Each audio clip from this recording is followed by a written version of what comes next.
अब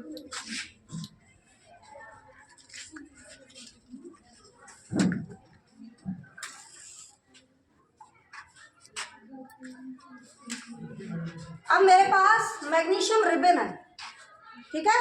10th class के बच्चे कौन कौन है क्या कोई? 10th क्लास वाले बच्चों का पहला जो पार्ट है, क्या पार्ट है बेटा? साइंस की बुक में पहला चैप्टर क्या है? रासायनिक अभिक्रियाएं और समीकरण, यही है ना? हाँ।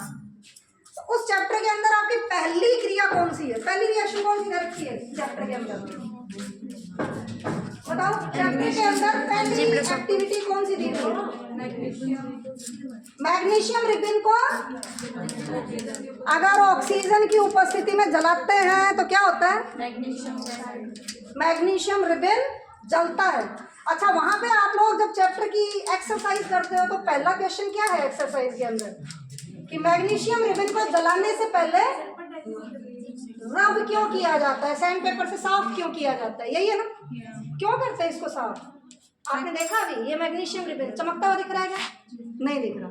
क्यों? क्योंकि मैग्नीशियम रिबन जब एयर में रिएक्ट करता है तो अपने चारों तरफ एक प्रोटेक्टिव लेयर बना लेता है। इस प्रोटेक्टिव लेयर को बोलते हैं ऑक्साइड लेयर, ठीक है। उस ऑक्साइड लेयर को इस पर से उतारना जरूरी होता है ताकि इसकी और आगे ऑक्सीजन के साथ रिएक्शन हो सके। तो इसलिए हमने क्या किया, इसको हमारे पास सैंड पेपर नहीं है तो हम इसको स्पैचुला की हेल्प से रब कर सकते हैं। रब करके आपने देखा ये मैग्नीशियम रिबन अब एकदम ब्राइट हो गया है, देखिए, है ना? अब ये ब्राइट हो गया, इसका मतलब इसके ऊपर से ये जो ऑक्साइड लेयर थी वो उतर गई। अब हम इस मैग्नीशियम रिबन को, ये बेटा टोंग होता है, इसको टोंग बोलते हैं, ठीक है।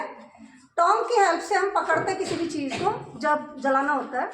अब हम इसको जलाएंगे और आप देखेंगे कि जैसे क्या पढ़ा है आपने, पढ़ा क्या है चैप्टर के अंदर? ये देखिए, डेजलिंग फ्लेम इसको बोलते हैं। कौन सी फ्लेम है ये?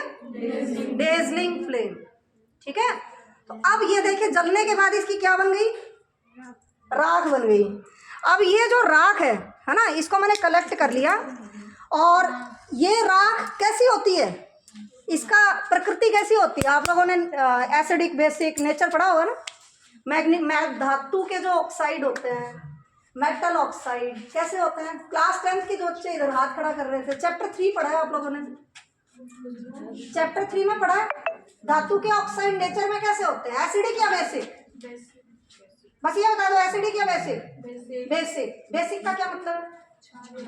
क्षारीय। क्षारीय कौन होता है? लिटमस पेपर नाम सुना है? आज आपको दिखाते हैं।